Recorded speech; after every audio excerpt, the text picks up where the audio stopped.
Hey y'all, do you want to learn how to build a French cleat system? Well, this is going to be the introduction to it right here. Stay tuned.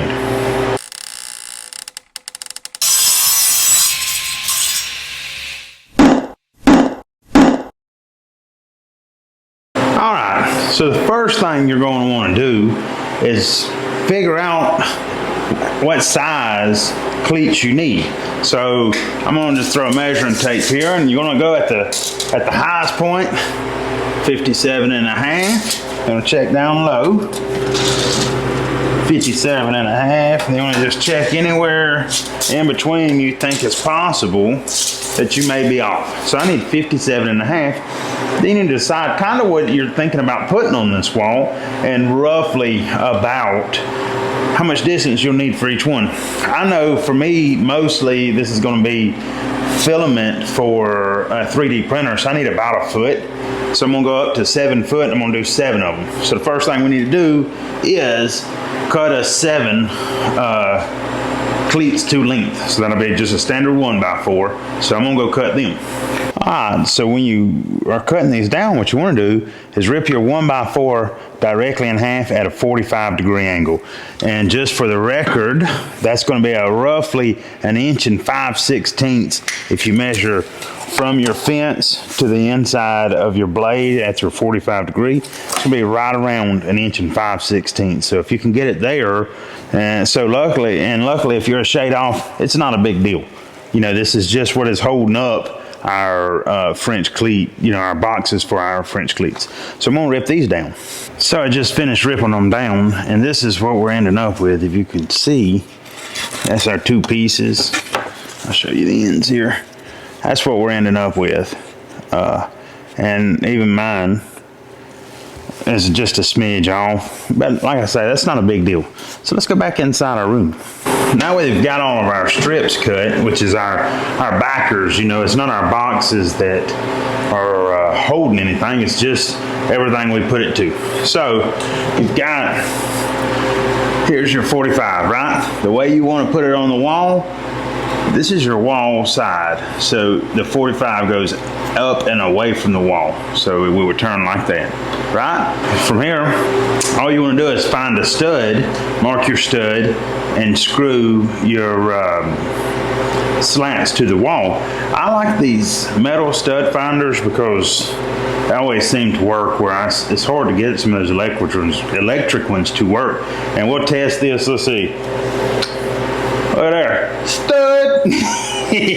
Anyways, so we're going to mark our studs. Now, if you're doing something with a lot of weight, you would want to use a full 1x4 here. Or if you're going to do a lot of very small, short shelves, you would want to go with it. And I'll show you why coming up. But for now, like I said, we're putting 1 every foot. So I'm going to get that done. Now that we've got these on the wall, it's up to you what you do with it. You want to build boxes because our shelves, it's kind of a modular system. Essentially, you're going to take the same thing you put up, and that, when you put it on here, slides behind there, and that's what holds it up. So I'm going to show you an easy box, a quick, easy, just down and dirty tray almost, that you can scale and do whatever, and it's easy to build. So let's get out there. The simple one we're going to build is going to start with something to hold one of these guys right here, or actually multiple of these guys according to what size you make it. I'm going to make mine 12 inches. So what you're going to do is start with the same thing that we put on the wall. So we put it on the wall with this side to the wall, so it sits wall, as you see. The only difference is now we put it like this on the back of whatever you're building. So what we're going to do, start with this 12 inch here, and we're going to take 2 1x4s, and we're going to cut them down to 12 inches also. So now we got them 2 guys. All we're going to do is this right here. Bam, done together. Like I say, down and dirty, easy. Now we have ended up with this right here. Let me tell you what, see this right here?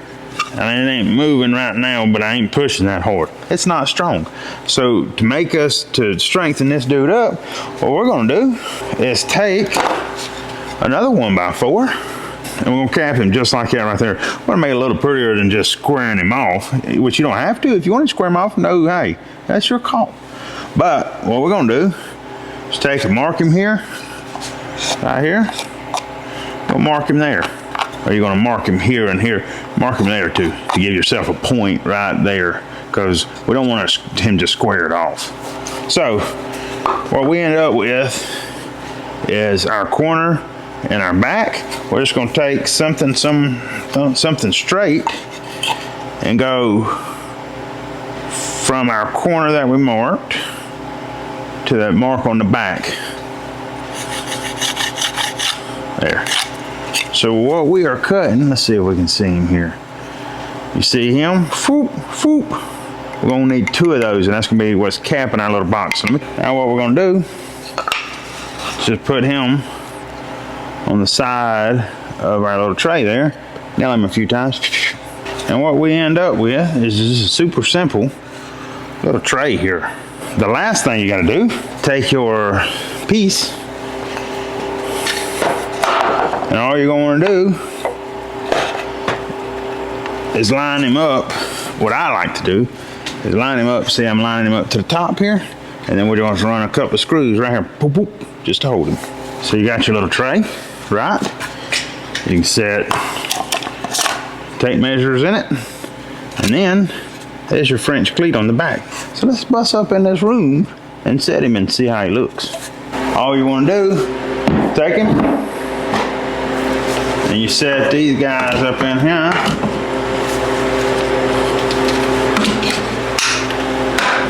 There you go.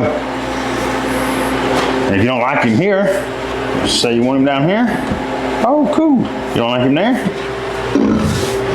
Say what? Next one. Boom, baby. There you go, folks. That is how you build a French cleat wall. From here, the possibilities are endless. I appreciate you watching. If you like the video, give me a like, a share, subscribe, something.